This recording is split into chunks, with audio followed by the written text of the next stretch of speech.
Well, here's hoping. If I start dropping frames, sorry. Okay, so we want to talk about colorizing the actual P200. And this is great just for like setup, how to set up your P200 and general camera knowledge. So I'm going to walk you through basically the AV setup screen, because I've had a bunch of tickets in recently where people are asking, it looks really grainy, or I can't get it to look right, or it doesn't matter what I do, it just doesn't look very professional. And so we want to provide you with a way to actually do that and have some frame of reference, okay? First thing out of the gates, I'm going to say it, I'll say it all the time, lighting is key here, okay? A broadcast lens really needs a lot of light, and so more than you think it does. That's the way you should think about it. It needs more light than you think it does. And so I have big lights in this studio. I have a couple of green lights on the back wall, but I have a fairly big falconized diffused light as my main light, and then for my key light, and then my fill light is a giant softbox. And so they're on both sides of my desk, and you could even probably see it if I went to this shot. That is, softbox is here, falconized is there, green lights are behind me, right? So lighting is key, and if you're going to use P200, which is what this camera is on both of these shots, if you're going to use the P200, you really need to think carefully about how much light you're able to get on the stage. And the second piece of that is what type of light. Okay, because there is white light. There are varying degrees of warmth when it comes to white light. So it can be warm or cold. And then it can be something crazy like RGBs, which are not great at producing white. They're great at producing a color, but they're not great at producing white. And so you got to work with what you have. You can't just, you can't just give up until you get all the ducks in a row. You definitely have to work with what you have, but in this instance, we definitely need to consider all of those things. Now, my lights are set to somewhere in like 4,500 to 5,000 Kelvin range, okay, the warmth level of them, which is a very natural light. It's not a warm light, and it's not a very cold artificial light either. It's kind of something right in the middle, and a lot of videographers that you're going to see on YouTube and around, they're going to use something in that range. It's going to be somewhere like 4,000 to maybe 5,500, somewhere in there. So these ones are set to about 4,500 or 4,700, and it's a very nice working light. It's very bright and very clean, and it also makes my desk, I have a white desk, and so that makes it look a lot quite nice, especially when we switch to the overhead camera or something like that. Those lights are appropriate for doing hands-on demonstrations. So I prefer, and I think cameras in general, like streaming stuff online, prefers to have a natural light. And so that is going to be in that 4,000 to 5,000 range, or maybe 5,500, depending on how cold you want to go. But somewhere maybe 4,000 if you're leaning on the warm side of things. But, for the most part, probably just, 45 or 5,000. Now, there are varying temperature lights. That's what the Falconize is. That is not what the softbox is. So I have to match the Falconize with the softbox, or I have to buy different bulbs for the softbox. All right. So that's how you think about that. You kind of walk through it and pick your lighting first, and then turn up your lights. I mean, they really need to be quite bright so that your subjects are properly lit. You can always back down on the camera, but you can't go up. I mean, you can, but you're doing things to the image artificially to get it that way. And so if you have dim lighting and you have to turn up the gain level, then you're going to see a lot of busyness in the blacks. And I can kind of show you what that is, what that looks like on the blacks in the frame that I'm in. But you're going to have to be really careful about manipulating that. So here we go. We're going to log into our P200. We're going to look at the AV setup screen. And here is, a pretty convenient list of items. It's just to tell us what our format is. I don't really need this to be running in 60, and so I'm going to change it to 30, which is going to cause my camera to restart. And then, and not too much, but I hit apply here. And then you just want to go back to your dashboard and make sure that that actually takes. And so we can refresh this because it's still reporting at 60. It may not have actually switched yet. So I'm going to restart the device, which is just restarting the NDI chip. So I'll cut over here. It's just restarting the NDI chip is all I'm doing. And I'm just waiting for that to kind of reboot, and then we'll be able to go again. So now we're going to cut back to, oh, that's P400. Sorry, everybody. here we go. Now we're back to the shared screen, and you can see my green screen and stuff is the camera's setting the format. There I am. And it's zoomed out again. It resets it back to kind of this home position every time. So I'm just going to zoom in a little bit. Oh, we got to wait for that format to show up on the screen before I can send it PTZ commands. There it is. All right, now we can move it. Come on. Off the screen. There we go. Okay. So you do have to wait for the camera to finish booting before you can do some of this stuff. Now, the other piece that you're going to want to remember is you're going to want to set either all manual settings and set each of your presets at certain focal lengths, or you're going to want to try and keep the focal length of your PTZ relatively close to what it is. If you're doing big wide back shots and then really close, like close up, headshots, that's going to be a problem for the camera to manage the exposure. Because what's happening is as you zoom back, and you're seeing more and more of the shot, you're actually letting more and more light into the lens. And so light is coming through the actual glass, hitting the sensor, and it's brighter and brighter and brighter, and it's not actually dialing it down. So what you have to do in the manual settings is actually set the manual settings for every preset.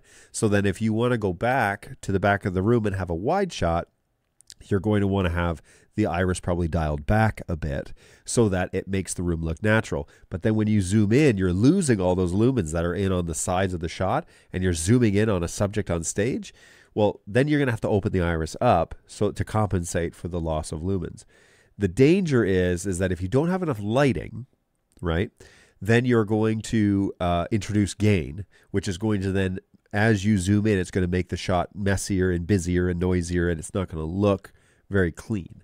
So lighting is going to be key, and that was one of the things that I basically spoke with customers about this week was you got to get the lighting right. Just looking at the photo, I know there's not enough lighting here, and he wrote back, a couple of guys, but this one in particular wrote back and said, yeah, that's true. I've got some burned out bulbs. I'm going to replace those and then see how it looks. But I did give him the run through of what we're going to talk about here on this cam control tab. And I gave him those settings, and he said the thing looks night and day different, but it is very dark, and so I'm going to need to light up the stage.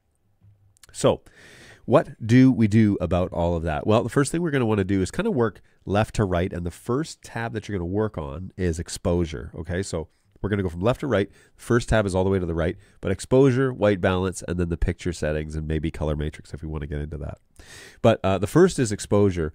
So if I were to just set this kind of like to full auto, the camera will just decide for me what it's going to do. It blows out the green behind me, and as I move, as my black shirt takes up less or more of the screen, the camera adjusts things to try and keep the same amount of light in the shot. Okay. But this doesn't look very good. I mean, my cutout looks okay. My green screen cutout looks okay, but the actual picture itself, when I go over to use this shot, that's way too bright. So I'm not going to use that one.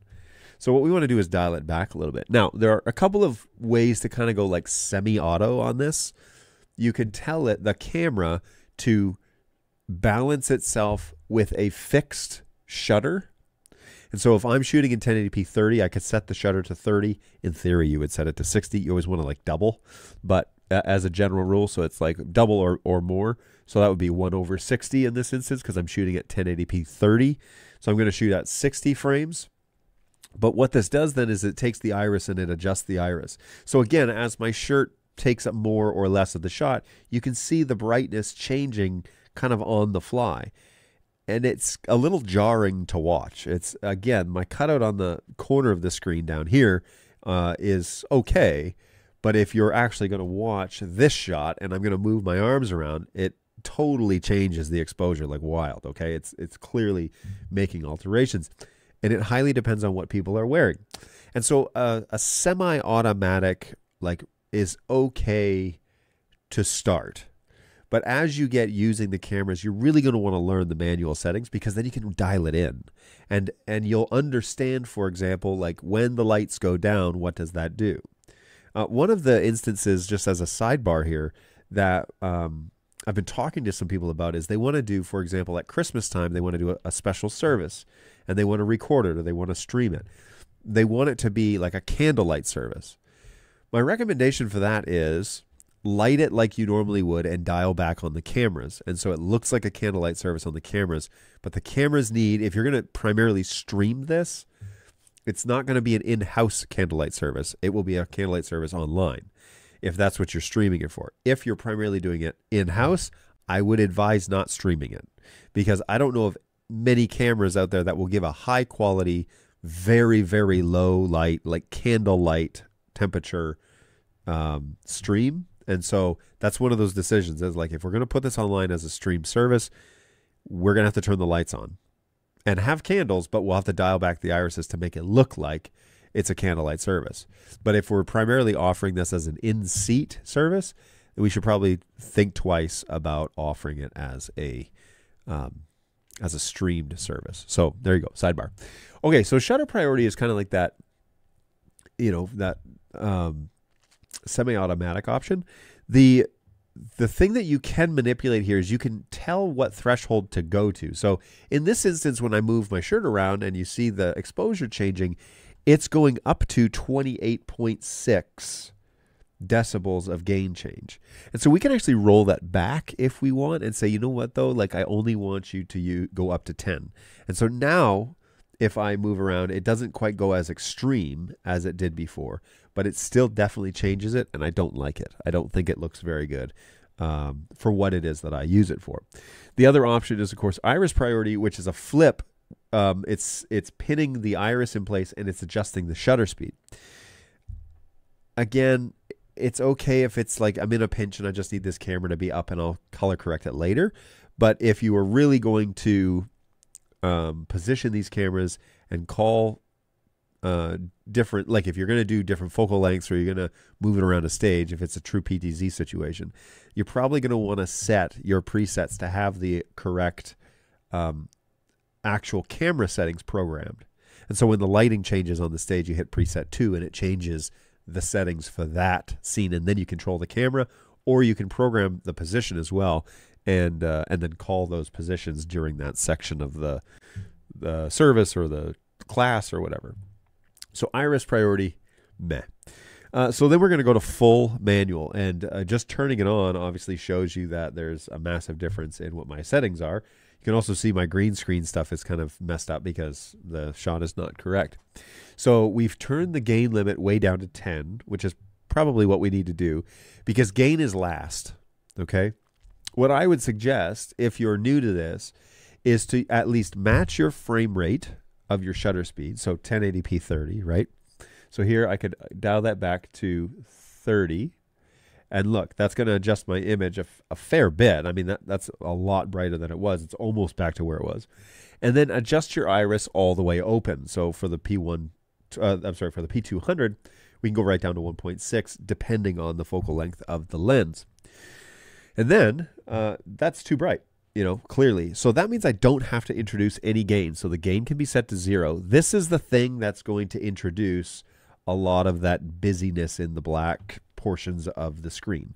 So you're going to want to go to 0, open the iris all the way up, match your shutter speed to at least the same speed, preferably double. Okay, so in my instance, I'm doing 1080p 30, so I could set mine to 60. Okay, with the iris wide open, that looks pretty good. I'm sending the NDI chip twice as many frames as it needs, and then the NDI chip is basically removing every other one of them, and then it's outputting 30 frames. And then we can slowly kind of finesse where the iris, the f-stop needs to be. So we can get too dark and then scroll back. I like it somewhere in f-stop 2 or 2. What's the next one here? 2.4, right? Yeah. I like it here. However, in this instance, we're a little bit too dark. And so you can either open the iris a bit, or you can roll back the shutter speed to regain some of that exposure. So here, I'm going to go to 1/30. Okay. And that looks pretty good. Let's compare it to the P4K. Okay. And I would say the P200 is actually a little bit too bright. So in this instance, I'm going to leave it at 1/30, but I am going to change the iris and dial the iris back one more f-stop. Now, here's a pro tip that I don't know if you knew this or not. The f-stop gives you more finesse over the lumens in the shot than the shutter speed, okay? So we always set the shutter speed, I always set the shutter speed first and get it kind of a little bit too bright. And then I dial back. One of the things that you want to avoid is operating in the extremes, okay? So you don't want to operate in the extremes at any way. So if I were, for example, to go to like 1/60, I would need to open this iris like all the way up pretty much to 1.6. I have nowhere to go with the iris at this point. Not a great place to be, especially when you're running a live show and you need to make a quick minor adjustment. I can't go any further here. And remember what I said, the shutter speed is more of an extreme change to the image than the iris. And so I want to actually have room left or right of the iris to go in either direction if I need to, opposed to having room on the shutter speed to go left and right. So I could go to 30 or I could go to 90 on the shutter. But instead, I would like to go to 30, right? Because that matches my frames, and that's okay. We're not losing any frames here. The image is fine. And then I can dial back what my f-stop needs to be for this shot. And now I've got room. Let's say somebody comes in and monkeys with my lights and they turn them up brighter than they are. And I sit down and I'm like, whoa, this shot is so bright. Or it looks wrong, you know, like it looks too bright compared to the other. And what I'm doing here, by the way, on the difference between the P4K shot and the P200 shot is I'm looking at the green, kind of the bright, oh, there's like a hot spot right behind me, like a green hot spot. And if you look between these two shots, oops, not that shot. Look between these two shots, look at the brightness that's kind of on the other side of my head here. Look at that. See, that color matches in these two shots pretty close. Don't get distracted by the light that's down here, okay? That has a definite hot spot on the wall, and that's not what I want to compare my shot to. I want the general wash to be compared. And so what I'm doing is I'm actually looking over this shoulder, and I'm looking at this patch of green right here, and then I'm doing the same thing here on this shot, and they're pretty close.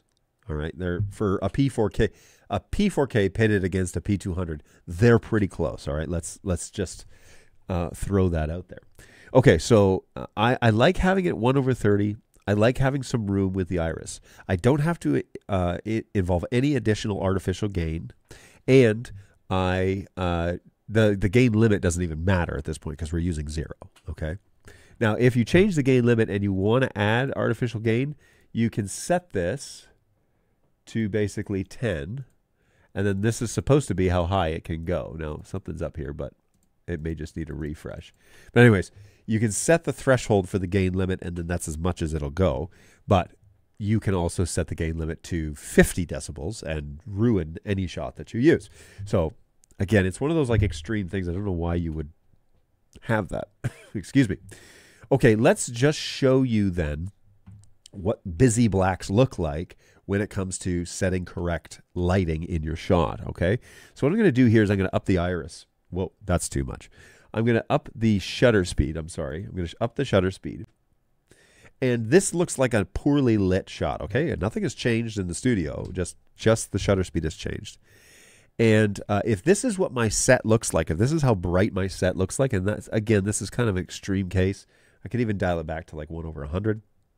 But if this is what my set genuinely looks like, then I would need to introduce artificial gain. And so we could start creeping up on the artificial gain and see what that's doing to the image is that it's actually brightening that shot so that you can see it.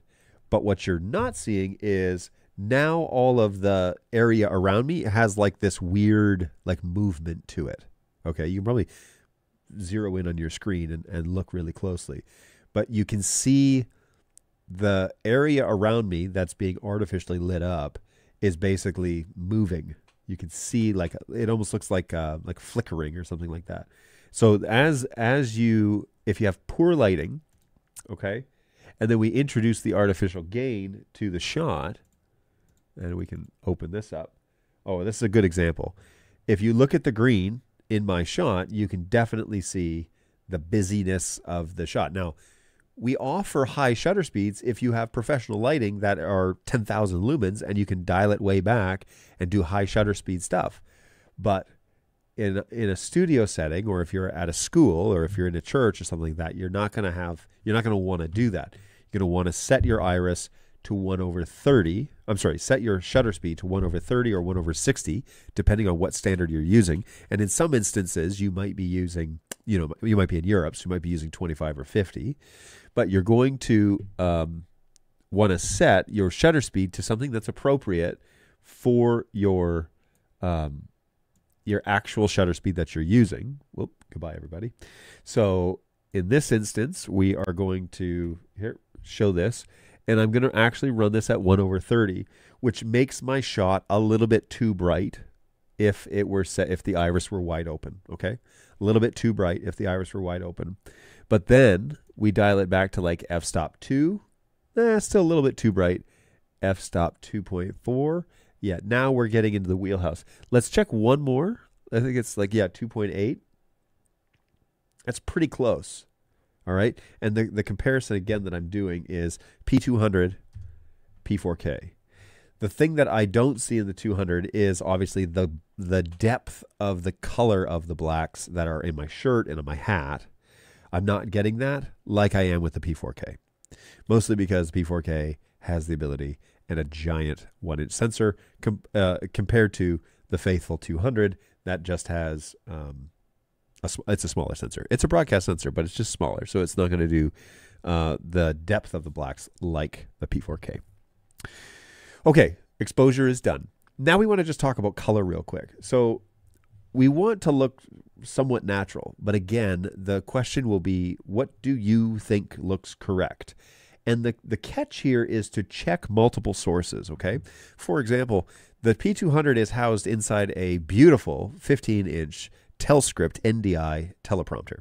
And in there, I'm sending the vMix output for the program. So when I change cameras, I see the change in the camera, but I'm always looking at the P200, which is right behind the glass. That shot is much brighter than what's on my screen, okay? This screen right here, okay, the Dell over here. That screen looks very different than what's on the Telscript, which looks very different than what is on the television that's next to me, which looks very different than what's on the iPhone. Okay? Check multiple sources. Check them the first time, make adjustments, check them again, check them again, check them again, check them again. Every time you make a change, check your different sources because it will look a little bit different on each of them based on the coloration settings of those devices. All right? There's no industry standard for this crap. It's really annoying. So that's why people pay thousands of dollars for calibrated screens, because then it's true to the actual colors that they're wanting to. But it doesn't make a ton of difference because everybody's using screens that are not color balanced. You see like the weird thing about that? So what do you think looks good? This is the subjective piece. Is like, do you want a colder shot? Do you want a warmer shot? Do you want it to seem cozier? Do you want it to seem more professional? Do you want it to seem more movie-like? Do you want to see it seem like more interview?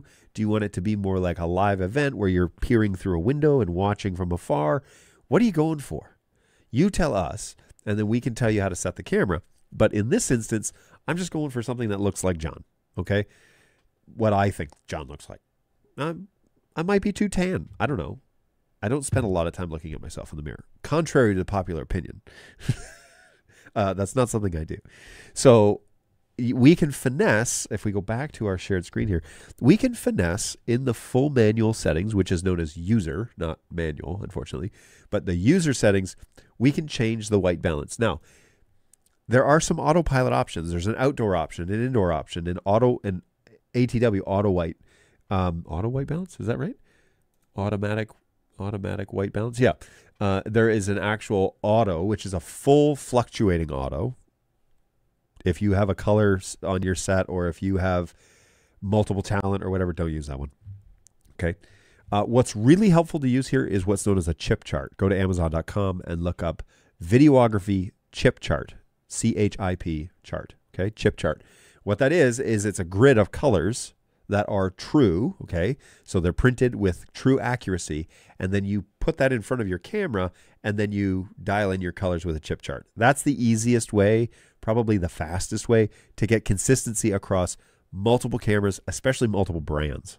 All right, so get a chip chart. If you're new to this, they're like $10. So if you got to request a budget for that, I'm really sorry, but you probably need to get a chip chart because it's a great investment. And you be careful about what you pay for, because if you buy something really cheap, the colors may not be very accurate.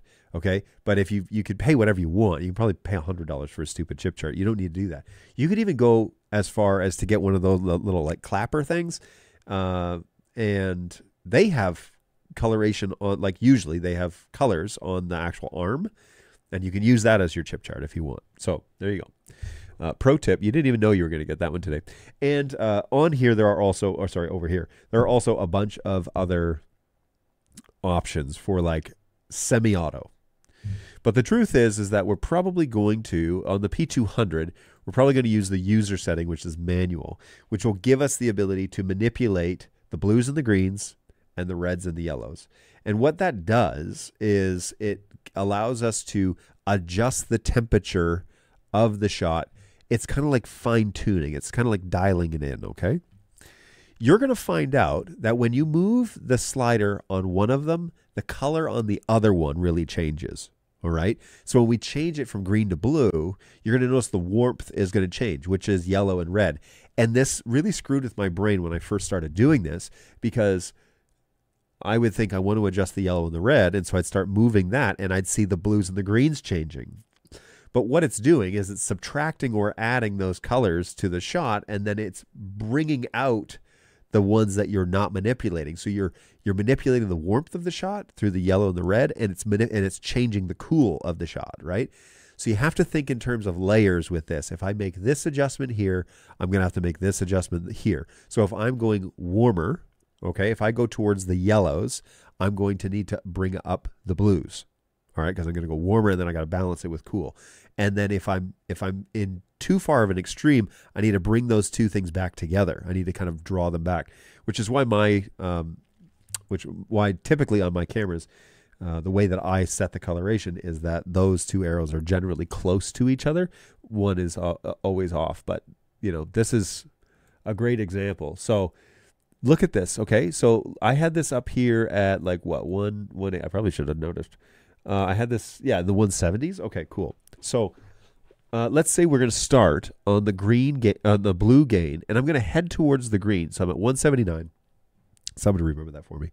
I'm at 179, and I'm going to start dialing towards the green. Well, watch what happens to my shot.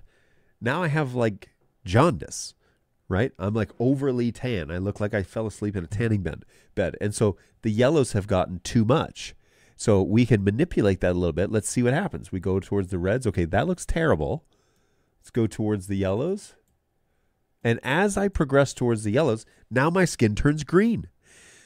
I have too much green in the shot. That's where I went, right? So I was in like the 200 and something here, but I've dialed it down towards the green. Well, as I went, and it turned my skin yellow. So then as I move towards yellow, then I'm very green. So now I need to balance this back up and go head towards the blues to try and get my skin tones. And now this green is not the green that's in my studio, and I look blue in the shot. And so I got too much blue going on. So I know that I have to go towards the red. I have to add some warmth. I've got to add some reds. Now look, my skin tones come back, right? So as we dial that up, okay, too much pink. So let's come back a bit, 204. Okay, I'm pretty close, but I still look too blue, and I know for a fact that I was at 179 before, and I'm pretty close to what I was. I might be a little bit too much on the red here, maybe.